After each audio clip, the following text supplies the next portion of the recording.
তখন জগন্নাথের কৃপা লাভ করা অসম্ভব। তাই তো আজকের আমরা শ্রী শ্রী আমাদের বহু জন্মের আমরা সুকৃতি ছিল আজকের এই মানব জন্ম ধারণ করে আজকের জগন্নাথের চরণতলে বসে আর জগন্নাথের কথারূপ অমৃত আমরা সাধু মুখে শ্রবণ করার একটা অপূর্ব সুযোগ লাভ করেছি। এর থেকে মনুষ্য জীবনে আর কোনো কিছু সুযোগ আসতে পারে না। এটাই হচ্ছে সর্বশ্রেষ্ঠ সুযোগ, এটাই হচ্ছে সর্বশ্রেষ্ঠ কর্ম। এর থেকে যিনি বিরতি থাকেন তিনি পশুবধ বলছেন। আহার নিদ্রা ভয় মৈথুনঞ্চ সামান্যমেতৎ পশুভি নরানাম ধর্মে তেষাং অধিক বিশেষ ধর্মে নহীনা পশুভি সমান। ধর্মহীন মানুষ তাহারা পশুতুল্য।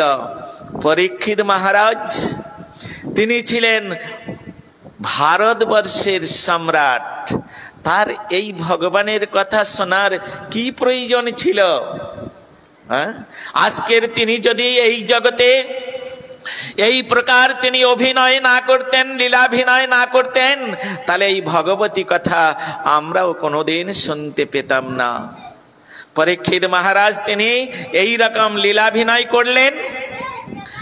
আর শ্রীল শুকদেব গোস্বামীপাদ তিনি এই জগতে ভগবত আদিষ্ট হয়ে নিত্য গোলক বৃন্দাবনে অপ্রাকৃত ধাম যেখানে নিত্য লীলা করেন রাধা গোবিন্দ নিত্য লীলায়, সেই নিত্য লীলার রাধা গোবিন্দের লীলা কীর্তনকারী শুকদেব যিনি সুখ পাখি, তিনি ভগবানের আদিষ্ট হয়ে এই জগতে আসলেন। পরীক্ষিত মহারাজকে কেন্দ্র করে এই ভারতবর্ষ নয় বিশ্ব ব্রহ্মাণ্ডে এই ভগবতী কথা প্রচার করার জন্য। কেন ভগবানের কথা প্রচার করলেন? কেন ভগবানের কথা শুনতে হবে? কেন ভগবানের কথা শুনলে আমাদের কি লাভ হবে? তখন সেখানে বলছেন শুকদেব গোস্বামীকে শুকদেব গোস্বামী পরীক্ষিত মহারাজকে শোনাচ্ছেন, মহারাজ মহারাজ জন্নাম শ্রুতি মাত্রেণ পুক্কশ সাক্ষাৎ বিমোচ্যতে। যার নাম হরি শব্দের অর্থ এই যে হরি কথা, হরি কথামৃত, এই কথা যার কর্ণকুহরে একবার প্রবেশ করেছে, ওই ভগবানের কথা তার কর্ণকুহর দিয়ে যখন একবার অন্তরে প্রবেশ করেছে, সঙ্গে সঙ্গে তার অন্তরে হৃদয় আকাশে যত পাপ ছিল ধুলোর মতো উড়ে চলে যাবে এই ভগবানের কথারূপ অমৃত আস্বাদন করলে। আর সেই স্থানেতে তখন কি হবে? তখন সেই স্থানেতে এসে ভক্তি দেবী তিনি আশ্রয় গ্রহণ করবে। আর যেখানে ভক্তি দেবী আশ্রয় গ্রহণ করবে সেই ভক্তি দেবীর কাছে আমার জগন্নাথ বলরাম সুভদ্রা গিয়ে তার হৃদয় সিংহাসনে তিনি বিরাজিত করবেন, বিরাজিত হবেন। এই জন্য পরীক্ষিত মহারাজ তিনি এই জগতে আমাদের চোখে একজন বৈষ্ণব অপরাধী, কিন্তু এটা তার লীলাভিনয়। যিনি পাণ্ডু বংশধর, যিনি মাতৃগর্ভে থেকে ভগবানের সুদর্শন চক্রের দ্বারাই সংরক্ষিত, সেই পরীক্ষিত মহারাজ কোনদিন তিনি বৈষ্ণব অপরাধ করতে পারেন না। ভগবান যার নিজে সর্বদাই সংরক্ষণ করছেন, এই জন্য এই পরীক্ষিত মহারাজের আর একটি নাম আছে, নাম তার বিষ্ণুরাত। পরীক্ষিত মহারাজের দ্বিতীয় নাম হচ্ছে বিষ্ণুরাত, মানে বিষ্ণুর দ্বারাই যিনি সদা সর্বদাই রক্ষিত। সেই বিষ্ণুরাত তিনি কোনোদিন বৈষ্ণব অপরাধ করতে পারেন বলুন তো? কিন্তু আমাদের চোখে দেখছি ওই পরীক্ষিত মহারাজ তিনি একটি বৈষ্ণব অপরাধ করলেন। কেন? কৌতূহল বশত তিনি একদিন মৃগয়া করতে গিয়েছেন বনের মধ্যে। হরিণ শিকার করতে গিয়েছেন। তদনীন্তনকালে রাজাদের এটা একটা শখ বলতে পারেন। তাই তাহারা তিনি কি করেছেন, মৃগয়া করতে গিয়েছেন। আর মৃগয়া করতে গিয়ে অত্যন্ত গ্রীষ্মকাল, জল তৃষ্ণায় কাতর হয়ে জল অন্বেষণ করতে করতে করতে করতে এক মুনির আশ্রমে গিয়ে উপস্থিত হয়েছেন।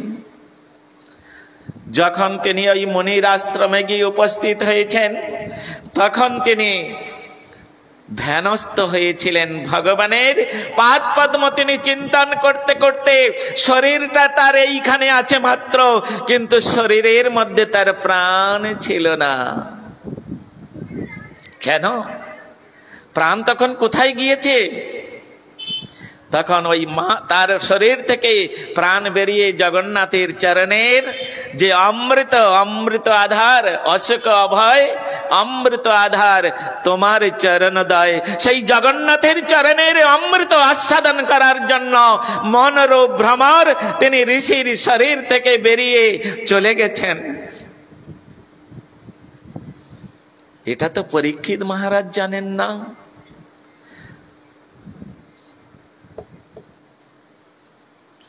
পরীক্ষিত মহারাজ তিনি আশ্রমের মধ্যে প্রবেশ করে দেখলেন ঋষি ধ্যান করছেন।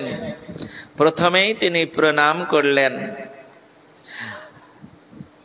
করজলে কৃতাঞ্জলি পুটে তিনি প্রণাম করলেন। কারণ শাস্ত্রে বলা আছে, বৈষ্ণব দেখিয়া যেবা নানয় মন্ড তার মন্ড গিয়া পড়ে নরকের কণ্ড। বৈষ্ণব দেখিয়া যেবা নানয় মন্ড তার মন্ড গিয়া পড়ে নরকের কুণ্ড। বৈষ্ণব নিন্দিয়া যেবা গঙ্গা স্নানে যায় পতিত পাবনে গঙ্গা ফিরিয়া না চায়। তা পরীক্ষিত মহারাজের এটা তো জানা ছিল। তাই তিনি কি করলেন, প্রথমে গিয়ে বৈষ্ণবকে দণ্ডবোধ করলেন, প্রণাম করলেন। প্রণাম করে বললেন, হে ঋষিবার, আমি যে বড়ই তৃষ্ণার্থ, বহু আশা করে আমি তোমার কাছে এসেছি একটু জল পাবার আশায়। তুমি কি আমাকে একটু জল দিতে পারবে? তুমি তো এখন ভগবত ধ্যানে মগ্ন আছো, আমি বুঝতে পারছি, কিন্তু আমি যে এই মুহূর্তে যদি একটু জল না পাই, হয়তো আমার প্রাণ রক্ষা হবে না। তাই তিনি প্রার্থনা করলেন, হে ঋষিভার, আমাকে একটু জল প্রদান করুন। কিন্তু কে কার কথা শুনবে বলুন? তখন তো ঋষির শরীরের মধ্যে প্রাণ নাই, তাই কোনো কথার উত্তর তিনি দিতে পাচ্ছেন না। একবার, দুবার, তিনবার বলাতেই যখন কোনো উত্তর পেলেন না, কলি মহারাজ তখন চিন্তা করলেন, পরীক্ষিত মহারাজ, আমি একটা সময় পেয়েছি, সুযোগ পেয়েছি তোমাকে বশীভূত করার। কেন? এতদিন তোমার যে পাওয়ার, তোমার যে ভগবত কৃপা, তোমার যে শক্তি, সেই শক্তির প্রভাবে আমি তোমার কাছে আসতে পারি নাই। আজকের তোমাকে দিয়ে এমন একটা কাজ করাবো যে তোমার ওই ভগবানের শক্তিটা তোমার কাছ থেকে কিছুক্ষণের জন্য দূরে সরে যাবে। কি করলেন? তার মধ্যে ক্রোধ সৃষ্টি করালেন। তার মধ্যে ক্রোধ সৃষ্টি করালেন। তখন বললেন, হে ঋষিবার, আমি তোমার কাছে বারবার করে জল চাইছি, তুমি আমাকে জল দিচ্ছ না। আমি বুঝতে পেরেছি তুমি আমাকে দেখে ভণ্ডামি করে বসে আছো। ব্যাস, হয়ে গেল। ভণ্ডামি করে বসে আছো, তোমার এই ভণ্ডামি আমি এখনই তোমাকে শাস্তি দিব। কি করলেন? আর কলিযুগে তখন কলি মহারাজ চিন্তা করলো, এই তো আমার সুযোগ, একটা মৃত সর্পরূপ ধারণ করে পরীক্ষিত মহারাজের সামনে তিনি পড়ে আছে। পরীক্ষিত মহারাজ তখন কি করলেন? ওই ধনুষের ডগাতে করে সাপটাকে এইরকম তুলে নিয়ে আর মৃত সর্পটি রাজা ঋষির গলায় পরিয়ে দিলেন। কিন্তু নট নড়ন চড়ন, কোন ভ্রুক্ষেপ নেই। হ্যাঁ, রাজা যখন দেখলেন না ইনি তো বিন্দু মাত্র চেতনতায় আসছে না, তখন আমি কি করব? তখন তিনি আবার প্রণাম করে তিনি চিন্তা করলেন, না ইনি সত্যি সত্যি ধ্যান করছে। যদি ভণ্ডামি করে বসে থাকতেন তাহলে এই মৃত সর্পের স্পর্শেও নিশ্চয়ই শিহরিত হতো, কিন্তু শিহরিত যখন হয় নাই, ও সত্যি সত্যি ধ্যান করছে। আবার তিনি প্রণাম করে চলে গেলেন। যখন চলে গেলেন কিছুক্ষণ পরে তার একজন পুত্র, নাম তার শ্রেঙ্গে, তিনি 8 বছরের বালক মাত্র, খেলাধুলা করছিল রাস্তায় ছেলেদের সঙ্গে। হঠাৎ আশ্রমে এসে দেখলেন পিতা ধ্যান করছে, তার গলায় মৃত সর্প জড়ানো। ঋষিপুত্র অত্যন্ত ক্রোধিত হয়ে গেলেন, কি আমার পিতা ধ্যান করছে আর তার গলায় মৃত সর্প? কোন দুষ্ট এই কর্ম করেছে? যে এই কর্ম করেছে আমি তার সমুচিত শাস্তি দিচ্ছি। পিতার কমণ্ডল ছিল, কমণ্ডল থেকে জল নিয়েছেন, জল নিয়ে মন্ত্রপুত করে বললেন, আজ থেকে 7 দিন পরে তক্ষক দংশনে মৃত্যু হবে যে বিনা অপরাধে আমার পিতার গলে মৃত সর্প প্রদান করেছে। যেমন অভিশাপ দিয়েছেন, জল যখন মাটিতে ছিটিয়ে দিয়েছেন, সঙ্গে সঙ্গে ঋষির ধ্যান ভেঙে গেছে। আর ঋষির ধ্যান ভাঙতেই তখন ঋষি বলছেন, পুত্র সর্বনাশ করলে, পুত্র সর্বনাশ করলে। বলে, কেন পিতা? বিনা অপরাধে আপনার গলে মৃত সর্প প্রদান করেছে, আমি তাকে সমুচিত শাস্তি দিয়েছি। না পুত্র, ভুল করেছ তুমি। কোন ব্যক্তি যদি কারোর কাছে কিছু চাইতে আসে, তাকে দেওয়া তো দূরের কথা, তুমি তাকে মৃত্যুদণ্ড দিয়ে দিলে। হ্যাঁ, কোন ব্যক্তি কারোর কাছে চাইতে এসেছে কিছু, আর তুমি তাকে মৃত্যুদণ্ড দিয়েছ, এটা তো মানব উচিত কথা নয়, বৈষ্ণব উচিত কথা কোনোদিন হতে পারে না। হ্যাঁ, এটা মানব কোনো করে না। যার মধ্যে মনুষ্যত্ব আছে সে কোনোদিন এইরকম করবে না। আর তুমি একজন ঋষি পুত্র হয়ে, একজন বৈষ্ণব হয়ে, একজন সাধু হয়ে যে আমার আশ্রমে এলো একটু জল চাইতে, জল দেওয়ার পরিবর্তে তুমি তাকে মৃত্যুদণ্ড দিলে, কাজটা তুমি ভালো করো নাই। কিন্তু কিছু তো করার নেই, কারণ বাক্যবান একবার মুখ থেকে যদি বেরিয়ে যায় ওকে আর ফিরানো যাবে না, ওকে আর ফিরানো যাবে না। এই জন্য কি হবে পিতা তাহলে? বলে, তুমি জানো দেশের রাজা পরীক্ষিত মহারাজ জল তৃষ্ণায় কাতর হয়ে আমার কাছে জল চাইতে এসেছিল, কিন্তু আমি তাকে জল দিতে পারি নাই।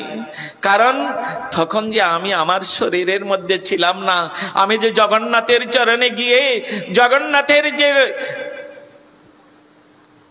চরণামৃত সেই আমি আস্বাদন করছিলাম। হে পুত্র, তার পরিবর্তে তুমি তাকে মৃত্যুদণ্ড দিয়েছ। কিছু করার নেই, হয়তো বিধির লিখন এইভাবেই ছিল, কিন্তু তোমাকে একটা কাজ করতে হবে। কি করতে হবে পিতা?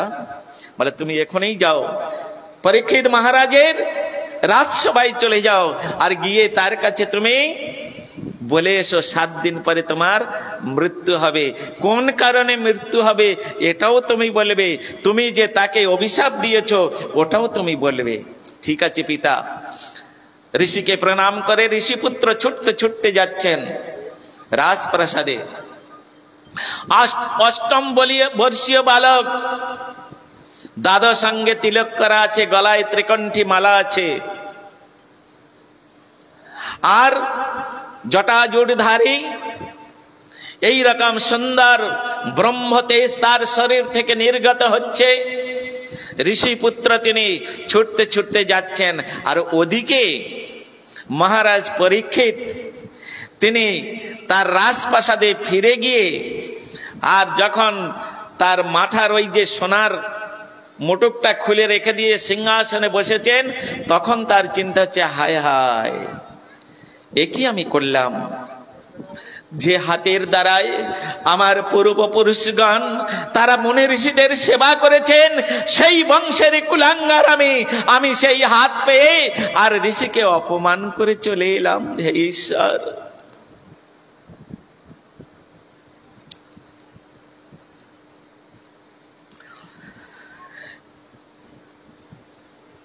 হে জগন্নাথ, আমি একই ভুল করলাম। আমি যে অপরাধ করলাম, এটা আমার জন্যই অপরাধ। আমি জানি না এই অপরাধের ফল কি লাভ হবে, তবে হে জগন্নাথ, আমি তোমার চরণে প্রার্থনা করছি, আজ আমি ঋষির গলে মৃত সর্প প্রদান করে যে অপরাধ করেছি তার সমুচিত শাস্তি যেন আমার হয়। কেউ এরকম চাইবে? কেউ বৈষ্ণবকে অপমান করলে লোকের কাছে গিয়ে গল্প করবে, জানিস আমি আজকের ওকে আচ্ছা শিক্ষা দিয়ে এসেছি? না না, এই শাস্তি দিও জগন্নাথ। এই বলে তিনি চিন্তা করছেন কি করবেন। এমন সময় দূর থেকে দেখছেন ঋষিপুত্র শৃঙ্গী তিনি ছুটতে ছুটতে আসছেন। হ্যাঁ, ছুটতে ছুটতে আসছেন।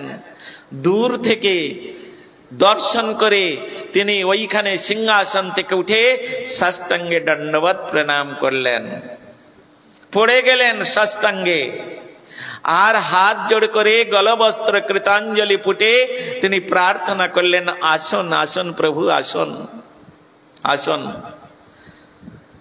শ্রমেক ঋষির পুত্র শৃঙ্গী তখন বলছেন, দাঁড়াও মহারাজ, তুমি আমাকে প্রণাম করো না, তুমি আমাকে প্রণাম করবে না কেন?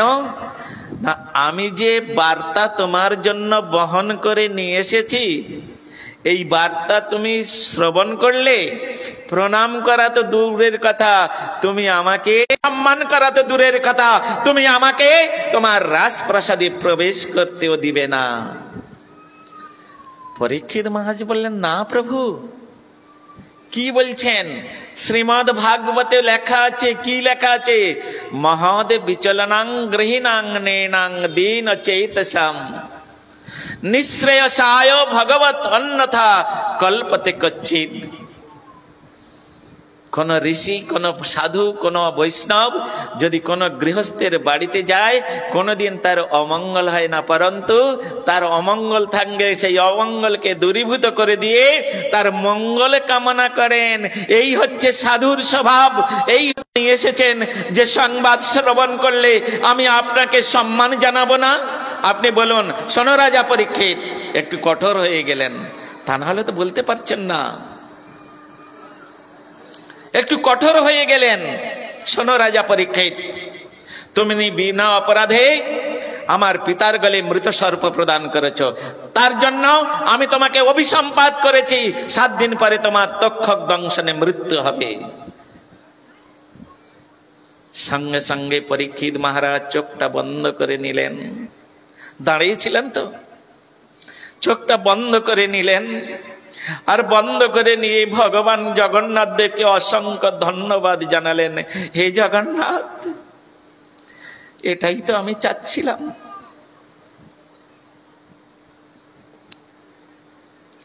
আমি যে অমার্জনীয় অপরাধ করেছি,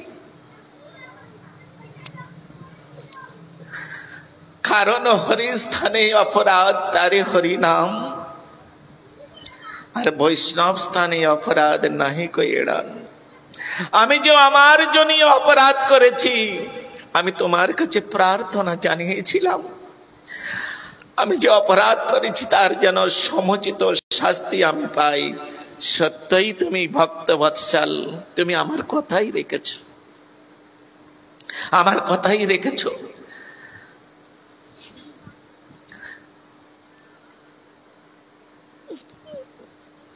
আমি তো এটাই চাচ্ছিলাম প্রভু।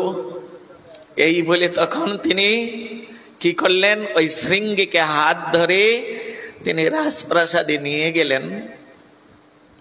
আর নিয়ে গিয়ে তিনি নিজের সিংহাসনে বসিয়ে দিলেন। বসিয়ে দিয়ে রানীকে বললেন, রানী তুমি জল নিয়ে এসো। মহারাজ পরীক্ষিত নিজে ওই ৮ম বর্ষীয় বালককে তিনি কি করলেন, নিজের চরণ ধৌত করে দিলেন। কেন? গৃহস্থের ধর্ম নিভাচ্ছেন তিনি। গৃহস্থের বাড়িতে কোন বৈষ্ণব, কোন সাধু, কোন ভগবত ভক্ত যদি আসে, কি করা কর্তব্য পরীক্ষিত মহারাজ তিনি শিক্ষা দিচ্ছেন। সামান্য কারণে আমি তাকে মৃত্যুদণ্ড দিয়ে দিলাম, কাজটা আমি ভালো করিনি। দেখুন, উনিও জগন্নাথের চরণে তখন ওইখান থেকে কাঁদছেন আর প্রার্থনা করছেন, হে জগন্নাথ, আমি মস্ত বড় ভুল করে ফেলেছি। তিনিও জগন্নাথের চরণে প্রার্থনা জানাচ্ছেন। রাজা যখন এই রকম তিনি কান্নাকাটি করতে করতে সাষ্টাঙ্গে দণ্ডবত প্রণাম করছেন, শৃঙ্গী আর তথায় থাকতে পারছেন না, তিনি উঠে চলে গেলেন।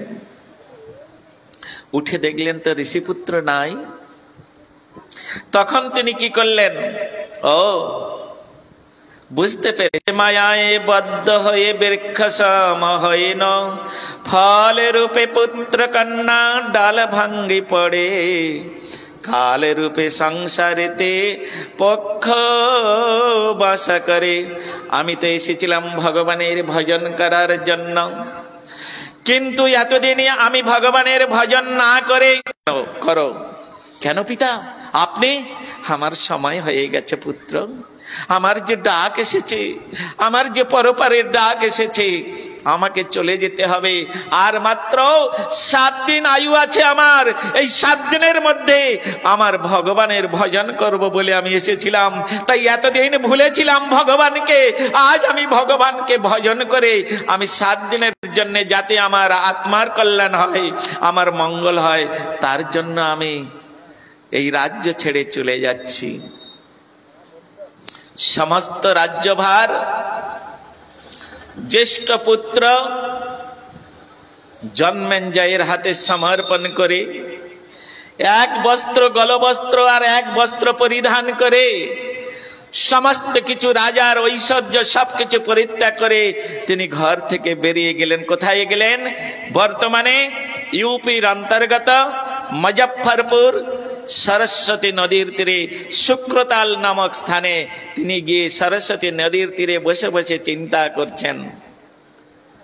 মহারাজ পরীক্ষিতের ব্রহ্মশাপ হয়েছে, মাত্র 7 দিন তার আয়ু, আর সঙ্গে সঙ্গে স্বর্গ মত্ত পাতাল সব জায়গায় খবর চলে গেছে। হ্যাঁ, সমস্ত দেবতারাগণ তারা অত্যন্ত দুঃখিত হয়ে গেছে। আরে এই রকম ধার্মিক রাজা ন ভূত ন ভবিষ্যতি, সেই ধার্মিক রাজা পরীক্ষিত মহারাজের আর মাত্র 7 দিন আয়ু। চলো চলো, শেষবারের মতো ওই রকম একজন রাজাকে আমরা দর্শন করি, ওই রকম একজন ভক্ত বৎসল, হ্যাঁ, তিনি তাকে একবার দর্শন করে আসি। আর সুযোগ হবে না। হ্যাঁ, আমরা দেব জন্ম লাভ করেছি বটে, কিন্তু ওই পরীক্ষিত মহারাজের মতো বিষ্ণুর দ্বারাই আমরা কোন প্রকারে সংরক্ষিত নয়। হ্যাঁ, আমরা চলো চলো একবার দেখে আসি। পাতাল লোক থেকে সমস্ত অসুরগণ তারা শুনে বলছেন, হায় হায়, এ কি পরীক্ষিত মহারাজের ব্রহ্মশাপ, পরীক্ষিত মহারাজের 7 দিন আয়ু, চলো চলো আমরা সকলে মিলে একবার ওই পরীক্ষিত মহারাজকে দর্শন করে আসি। এই বলে পাতাল লোক থেকে সমস্ত অসুরগণ, দেবলোক থেকে সমস্ত দেবতাগণ, আর মর্তলোক থেকে সমস্ত ঋষিবৃন্দ, সমস্ত রাজন্য বৃন্দ, যক্ষ রক্ষ কিন্নর গন্ধর্বাদী সকলে চলে আসলেন পরীক্ষিত মহারাজকে দর্শন করার জন্য। নিতাই গৌর প্রেমানন্দে হরি হরি বল। মহারাজ আনন্দ সাগরে তিনি ভেসে গেলেন। বাহ বাহ বাবা। আরে নরোত্তম দাস ঠাকুর কীর্তন করেছে, দর্শনে পবিত্র কর এই তোমার গুণ। কোন ব্যক্তি যদি তিনি অশেষ পাপ, জগাই মাধাইয়ের মতো পাপ করে তিনি যদি একবার কোন রকম কোন শুদ্ধ বৈষ্ণবের দর্শন পায়, তাহলে তার হৃদয় থেকে সমস্ত পাপ ধুলোর মতো উড়ে চলে যায়। আর আমার এই আসন্ন মৃত্যু সময় 60,000 ঋষির দর্শন। আনন্দে তিনি বিভোর হয়ে গেলেন, আনন্দে বন্দনা করলেন। সমস্ত ঋষির চরণ আলাদা আলাদা ভাবে বন্দনা করা তো সম্ভব নয়। এই জন্য নিখিল বিশ্ব ব্রহ্মাণ্ডে যত বৈষ্ণব আছে, ঋষি আছে, কৃষ্ণ ভক্ত আছে, একটি শ্লোকের দ্বারাই সমস্ত বৈষ্ণবকে বন্দনা করা হয়ে যায়, প্রণাম করা হয়ে যায়। সেই প্রণাম মন্ত্রটা আমরা প্রতিদিন করে থাকি। সকলে হাত জোড়ে করুন, চোখ বন্ধ করে নিন, বন্ধ করে আমার সঙ্গে নিখিল বিশ্ব ব্রহ্মাণ্ডে যত বৈষ্ণব আছে আর পরীক্ষিত মহারাজের রাজসভায় যত ঋষিবৃন্দ এসেছিলেন সকলের চরণে একবার আপনারা প্রণাম করুন, মস্তকটা নিচু করে প্রণাম করুন আর বলুন, বাঞ্ছা কীর্তন মাইকই হরে কৃষ্ণ বলে সচিনন্দন গৌর হরি কি জয়। সমস্ত দেবতা বৃন্দ কৃপা হলে সবকিছু সম্ভব। কি হলো, এত দেরি হচ্ছে কেন? হরে কৃষ্ণ। এইবার করুণা কর বৈষ্ণব বিনা কেহ নাই পতিত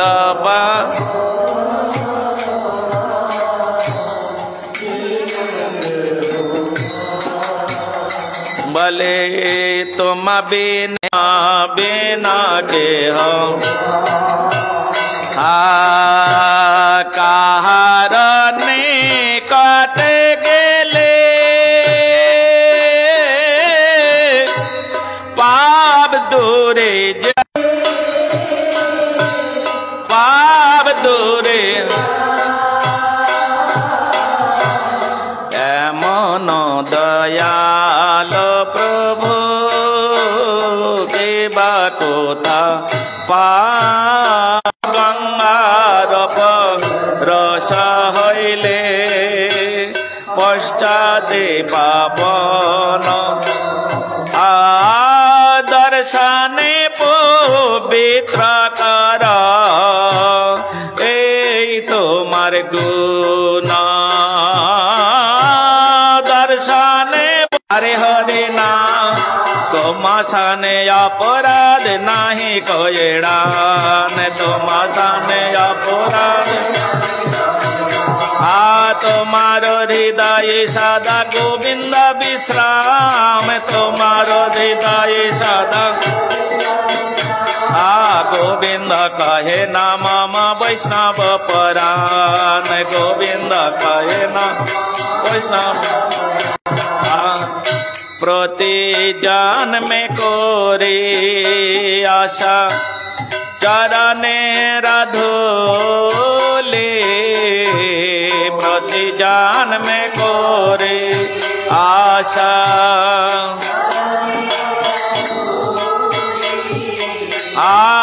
নরত মে কর দয়া আপনার বলে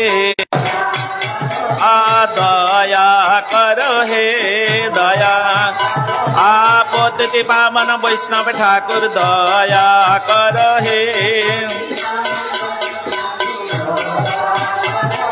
श्री चरणे आश्रय दिया दया कर हे श्री चरणे आश्रय दिया दया आमर अपराध घुचाइया दया करो हे अपराध घुचाइया दया आमी बहु जन्मेर अपराधी दया करो हे बहु जन्मेर आमार आरे बा जनम হয় বা না হয় দয়া করো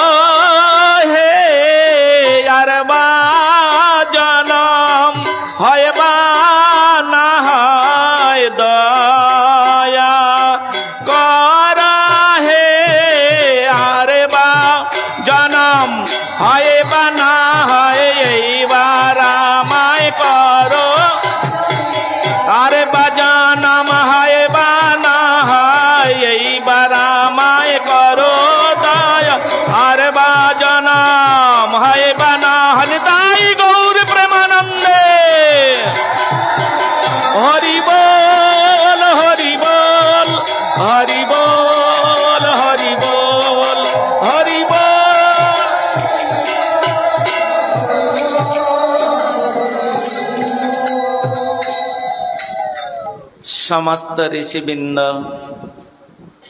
সমস্ত অসুর বৃন্দ, সমস্ত দেবতা বৃন্দ তারা কৃতাঞ্জলি পুটে সমস্ত বৈষ্ণব চরণে দণ্ডবৎ প্রণাম করছেন। তৎসঙ্গে পরীক্ষিত মহারাজও তিনি সমস্ত বৈষ্ণব চরণে দণ্ডবৎ প্রণাম করে তার অন্তরের কথা সমস্ত ঋষিদের কাছে তিনি প্রকাশ করলেন। হে ঋষিবৃন্দ, হে বৈষ্ণব বৃন্দ, আপনারা সকলেই তো ত্রিকালজ্ঞ, আপনারা সকলেই জানেন আমি এক অমার্জনীয় অপরাধ করে বসে আছি, যে অপরাধের কোনো ক্ষমা নেই। কিন্তু হে বৈষ্ণব ঠাকুর, আমি জানি কি বলছেন। বৈষ্ণব যদি কারোর প্রতি প্রসন্ন হয়ে যায়, তাহলে জগন্নাথ বৈষ্ণবের কথা শুনে, তাহলে আপনারা আমার প্রতি একটু প্রসন্ন হয়ে আপনারা আমাকে বিধান দিন, এই আসন্ন মৃত্যু সময় 7 দিনের মধ্যে আমি কিভাবে গোবিন্দকে দর্শন করব, কি করে আমার এই শরীর থেকে ওই বৈষ্ণব অপরাধ দূরীভূত হয়ে চলে যাবে, কি করে আমি এই অপরাধ মুক্ত হয়ে আমি জগন্নাথ চরণে আশ্রয় পাব। ভগবান সেখানে সমস্ত ঋষিদের যেন একটা অজ্ঞাত পরিচয় দেওয়ার জন্য তাদের হৃদয় থেকে সমস্ত যে পাওয়ার, সেই পাওয়ার যেন শেষ করে নিলেন। তারা যেন অজ্ঞ হয়ে গেছেন আর অজ্ঞের মতো কথা বলছেন। কি বলছেন? মহারাজ, আপনি যে অপরাধ করেছেন, যে হাত দিয়ে ঋষির গলায় মৃত বাদ দিন। পরীক্ষিত মহারাজ করজোড়ে কৃতাঞ্জলি পুটে বললেন, হে ঋষিবর, আমি আমার হাত কেটে এখনই বাদ দিতে পারি যদি আমি ভগবত প্রাপ্ত হয়ে যাই। তাতে কি আমি ভগবত প্রাপ্তি হতে পারবো? যে ঋষি বলেছিলেন তিনি মাথাটা নিচু করে নিলেন। মাথাটা নিচু করে নিলেন কেন? হাত কাটলে কোনোদিন গোবিন্দকে পাওয়া যায়? কোন শাস্ত্রে আছে গো? তাই মাথাটা নিচে করলেন। আর এক ঋষিকে বললেন, মহারাজ, আপনাকে হাত কাটতে হবে না, আপনি যে পাপ করেছেন এই পাপের শাস্তি হচ্ছে জ্বলন্ত অনলে প্রাণ ত্যাগ করা। জ্বলন্ত অনলে প্রাণ ত্যাগ করতে হবে। বলে আয়ু তো মাত্র 7 দিন, আয়ু মাত্র 7 দিন। 7 দিনের মধ্যে পৃথিবীতে যত তীর্থ আছে সমস্ত তীর্থ ভ্রমণ করা সম্ভব। তাহলে আমি কি করব? যেমন তিনি ঋষিদের দর্শনে অত্যন্ত উৎফুল্লিত আনন্দ সাগরে তিনি ভেসে যাচ্ছিলেন, তাদের কথাবার্তা শুনে তিনি নিরাশ হয়ে গেলেন। না না না, আমি কি করে ভগবানকে পাবো? আমার আত্মার কল্যাণ আমি কিসে করব? তখন তিনি মস্তক নিতু করে নিয়ে চিন্তা করছেন, হে ভগবান, হে জগন্নাথ, তুমি আমাকে পথ দর্শন করাও ঠাকুর। আমি কিভাবে এই 7 দিনের মধ্যে তোমায় দর্শন পাবো, তোমাকে আমার হৃদয় সিংহাসনে বসাবো, তোমার কাছে আমি যেতে পারবো, তোমাকেই প্রাপ্ত হতে পারবো। তুমি আমাকে দিক দর্শন করাও। যখন এই রকম তিনি বিষণ্ণ অবস্থায় জগন্নাথের চরণে তিনি যখন প্রার্থনা করলেন, আর সঙ্গে সঙ্গে দূর থেকে একজন তাপস কুমার তিনি ছুটতে ছুটতে আসছেন। মা ভয় মহারাজ, মা ভয়, ভয় নাই মহারাজ, ভয় নাই। ছুটতে ছুটতে আসছেন। দিগম্বর অবস্থা, পরনে কোনো বস্ত্রাদি নাই, দ্বাদশ সঙ্গে অপরূপ সুন্দর ঊর্ধ্বপুণ্ড তিলক, গলায় ত্রিকণ্ঠী তুলসীর মালা, মুখমণ্ডলের মধ্যে সহাস্য বদন, মুখমণ্ডলের মধ্যে আনন্দের প্রতিচ্ছবি, জটাজুটধারী কৃষ্ণকায় সেই বালকটি ছুটতে ছুটতে আসছে। ভয় নেই মহারাজ, ভয় নেই। যখন উনি সেই আসরের মধ্যে, সভার মধ্যে যখন তিনি প্রবেশ করছেন, তখন সমস্ত ঋষিবৃন্দ, সমস্ত রাজন্য বৃন্দ, সমস্ত দেবতা বৃন্দ সকলেই উঠে হাত জোর করে দাঁড়ালেন। আরে কোথায় মহামুনি বেদব্যাস ওখানে রয়েছেন, তিনি উঠে হাত জোড় করছেন। কেন? একজন 16 বর্ষীয় তাপস কুমারকে দেখে। ইনি হচ্ছেন পরমহংস কুলচড়ামণি শ্রীল সুখদেব গোস্বামী পাদ। অপ্রাকৃত নিত্য গোলক বৃন্দাবনে রাধা গোবিন্দের লীলা কথা কীর্তনকারী সুখ পাখি, তিনি কৃষ্ণের আদেশে তিনি এই মর্তভূমিতে সুখদেব গোস্বামী রূপে তিনি বিটিকা দেবীর গর্ভে মহামুনি বেদব্যাসের পুত্র রূপে তিনি জন্মগ্রহণ করেছেন এই ভগবতী কথা প্রচার করার জন্য। তাই তো তিনি ছুটে আসছেন। যথারীতি সমস্ত ঋষিবৃন্দ যখন উঠে দাঁড়িয়ে করজোড়ে তাকে সম্মান জানাচ্ছেন, মহারাজ পরীক্ষিত উঠে দাঁড়িয়ে তাকে সাদর আমন্ত্রণ জানালেন। কে আপনি তাপস কুমার? এখানে আমার এই আসন্ন মৃত্যু সময় এক এক করতে করতে 60,000 ঋষি এসে উপস্থিত হলেন।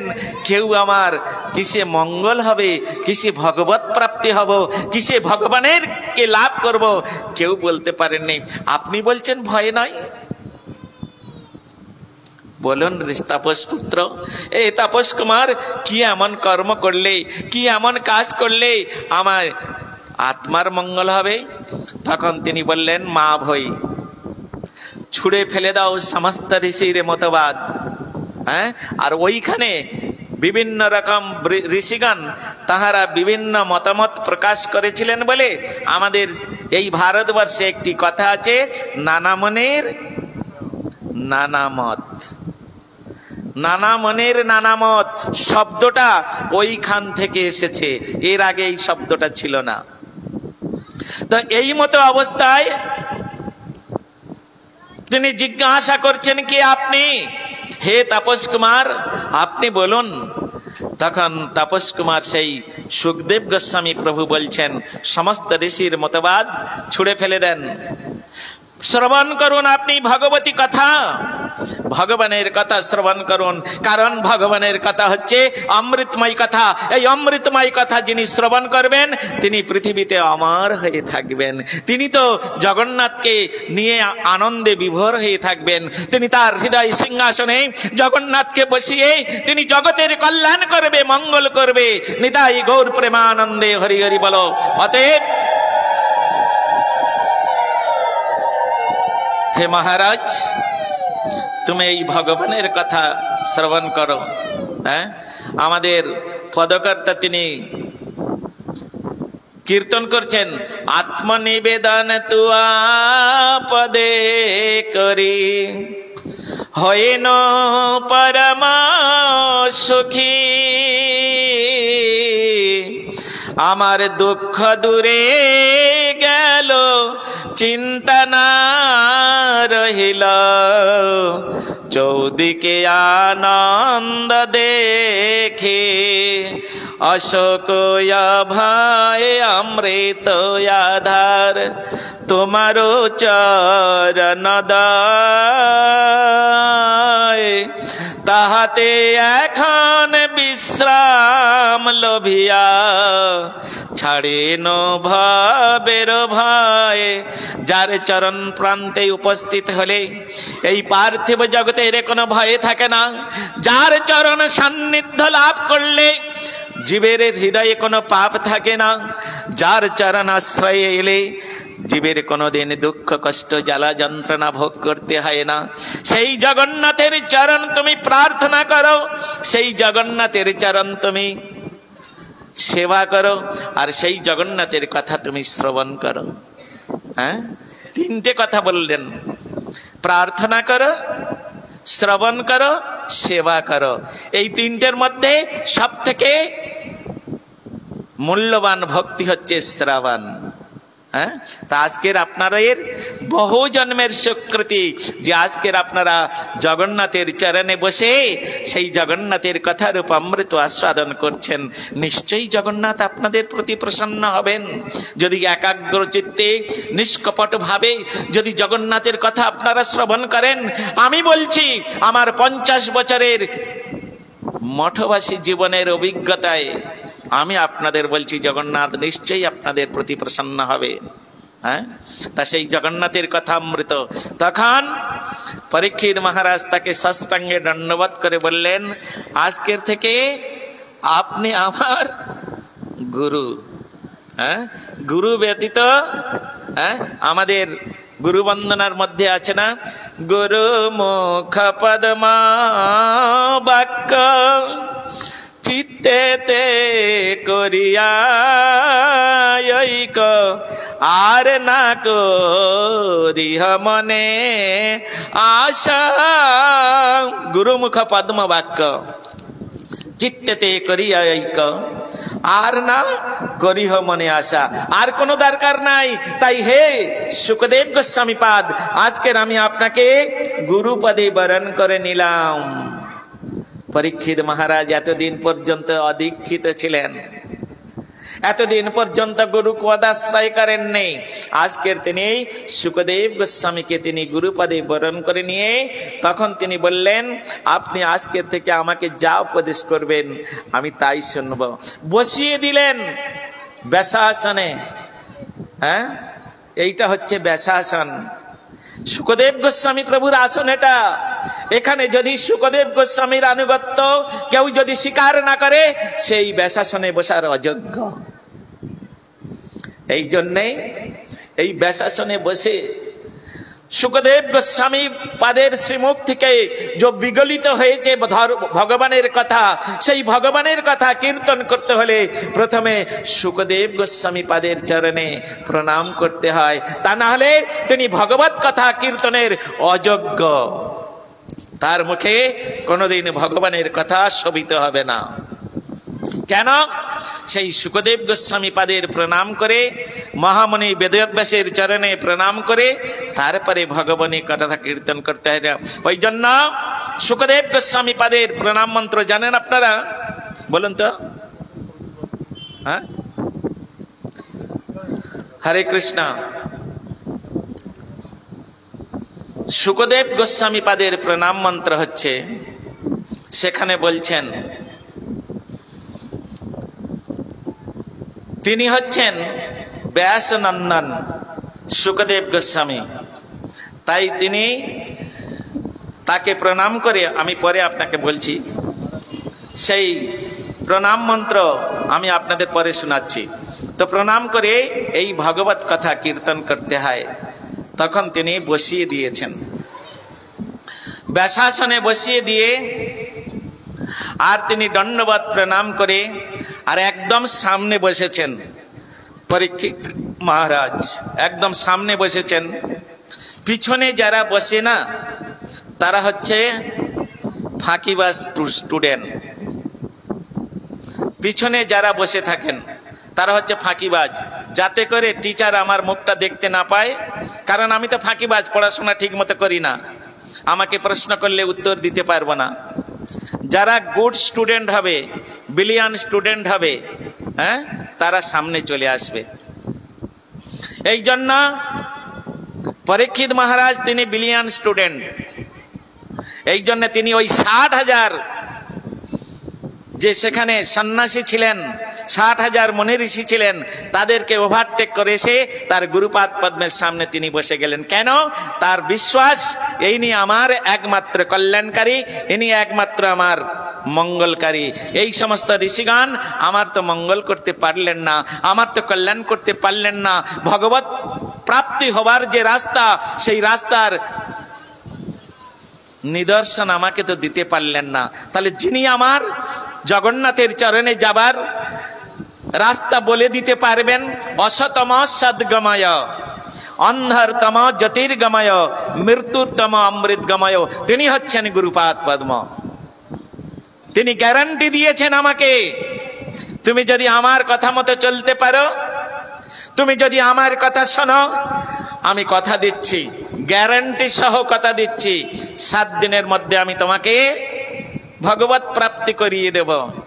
সেইখানে বলছেন, কি দিয়ে বললেন তিনি প্রথম পরীক্ষিত মহারাজকে বললেন, যদিচ্ছসি পরম জ্ঞানং জ্ঞানাৎ তৎপরমং পদম তদাদরেণ রাজেন্দ্র কুরু ভগবত কীর্তনম। হে মহারাজ, যদিচ্ছসি পরম জ্ঞানং জ্ঞানাৎ তৎপরমং পদম, শ্রীমদ্ ভাগবত বলছেন। শুকদেব গোস্বামীপাদ তিনি ভগবতী কথার শোনার যে ফর্মুলা, সেই ফর্মুলাটা তিনি এখানে বলেছেন। এখনো ভগবানের কথা তিনি শুরু করেননি। ভগবানের কথা শুনতে হলে যে ফর্মুলাকে অবলম্বন করলে আমার ভগবানের কথা শুনে কল্যাণ হবে, মঙ্গল হবে, সেই কথাই তিনি বলছেন। হে মহারাজ, যদিচ্ছসি পরম জ্ঞানং জ্ঞানাৎ তৎপরমং পদম, তুমি যদি তোমার আত্মার মঙ্গল চাও, তুমি যদি ভগবান জগন্নাথকে তোমার হৃদয় সিংহাসনে বসাতে চাও, তাহলে আমি যেটা বলছি সেটা তুমি একাগ্র চিত্তে শ্রবণ করো এবং সেটা হৃদয়ঙ্গম করে নিজের জীবনে আচরণ করার চেষ্টা করো। কি করতে হবে বলুন প্রভু আমাকে? হ্যাঁ, তাহলে জ্ঞানাৎ তৎপরমং পদম এই পর্যন্ত বলে যখন তিনি স্টপ করলেন, তখন পরীক্ষিত মহারাজ বললেন হাত জোড় করে, কি করতে হবে আমাকে? তখন বললেন, হ্যাঁ কি বললেন? তদাদরেণ রাজেন্দ্র কুরু গোবিন্দ কীর্তনম, জগন্নাথ কীর্তনম। হ্যাঁ, তোমাকে কি করতে হবে? তদাদরেণ, আমি তোমার কাছে যে কীর্তনটা করব ভগবানের কথা, এক চিত্তে তন মন জীবন সবকিছু ভগবানের চরণে সমর্পণ করে, আর একমাত্র আমার মুখ থেকে যে কথা বেরোবে সেই কথা ছাড়া দ্বিতীয় কথা যেন তোমার কর্ণকুহরে প্রবেশ না করে। কথা দিতে হবে তোমাকে প্রতিজ্ঞা করতে হবে, তাহলে আমি তোমাকে গ্যারান্টি সহ বলছি 7 দিনের মধ্যে আমি তোমায় ভগবত প্রাপ্তি করে দেব। তাই হবে প্রভু, তাই হবে। আপনি আমার গুরু যা বলবে, গুরু বাক্য অবিবেচনীয়, কোনো বিবেচনা করতে নাই। গুরু যেটা বলবেন সেটা সঙ্গে সঙ্গে পালন করতে হয়। ব্যাস, সঙ্গে সঙ্গে তিনি কি করলেন? আমরা এমন শিষ্য, গুরু একটা কিছু বললে গুরুর উপরে তর্ক করতে আরম্ভ করি। হ্যাঁ, গুরু শুধু দীক্ষা দিয়েছে, তিনি গুরু নন। যিনি আমাকে শিক্ষা প্রদান করছেন, যার কাছে হরিকথা শুনে আমার গুরুকরণের ইচ্ছা জেগেছে, ভগবানের ভজন করার ইচ্ছা জেগেছেন, তিনি হচ্ছেন আদি গুরু, তিনি হচ্ছেন শ্রবণ গুরু, শিক্ষা গুরু। সুতরাং গুরু বাক্য অবিবেচনীয় তুমি পালন করবে। এসব কথা ভালো করে পরীক্ষিত মহারাজকে কিউরিফাই করে নিচ্ছেন, যাতে করে মনটা এদিক ওদিক যায় না। তাই তিনি কৃতাঞ্জলি পুটে বললেন, হে গুরুদেব, আপনি যা বলবেন ওই কথা ব্যতীত আমি প্রতিজ্ঞা করছি আমার কর্ণে আর কোনো কথা প্রবেশ করবে না। তখন তিনি বললেন, যদিচ্ছসি পরম জ্ঞানং জ্ঞানাৎ তৎপরমং পদম তদাদরেণ রাজেন্দ্র কুরু গোবিন্দ কীর্তনম। বলার পরে তারপর তিনি বসে গেলেন। তখন পরীক্ষিত মহারাজকে তিনি বলছেন, মহারাজ, নো চন্দ্রস্য সুখামস্তি নো সুখম চক্রবর্তিনাম সুখামস্তি বিরক্তস্য মুনিরে শান্ত মনিনা। হে মহারাজ, এই জগতে সকলেই সুখী হতে চায়। হ্যাঁ, আমি সাধু সন্ন্যাসী, আমিও চাই না আমার জীবনে কোনোদিন দুঃখ কষ্ট জ্বালা যন্ত্রণা আসুক। আমি চাই না কোনোদিন আমার জীবনে অভাব অনটন আসুক। আমি সবসময় সুখী থাকতে চাই। তাই বলছেন, নো চন্দ্রস্য সুখমস্তি। যে সুখের জন্য আমরা এত লালায়িত, এত মারামারি, হানাহানি, কাটাকাটি, খোনাখুনি করি, সেই সুখ পাওয়ার জন্য আমরা কত না কি করি। সেই সুখের আলয় কোথায় জানেন? সেটা হচ্ছে একমাত্র স্বর্গ। স্বর্গ হচ্ছে সুখের স্থান।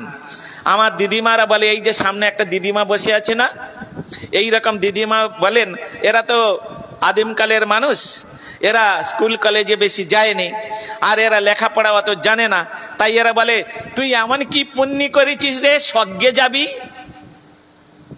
হ্যাঁ, জানি না শহরের দিদিমারা বলে কিনা, আমরা পাড়াগাঁয়ে যাই তো ওইখানে খুব বলে থাকে, তুই এমন কি কর্ম করেছিস, হ্যাঁ স্বর্গে যাবি। তার মানে ও স্কুলে না গেলেও, ও লেখাপড়া না শিখলেও ও জানে স্বর্গে সুখ পাওয়া যায়, স্বর্গ হচ্ছে সুখের আলয়। আর আমাদের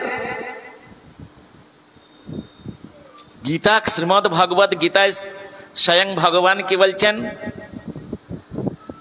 শ্রীমদ ভাগবত গীতায় অর্জুনকে লক্ষ্য করে স্বয়ং ভগবান কি বলছেন? তেতং ভক্ত স্বর্গলোকং খেনে পুণ্যমত্তলোকাং বিশন্তি এবং ত্রয়ী ধর্মং অনুপ্রপন্না গতগতং কাম কাম লভন্তে। কি বললেন?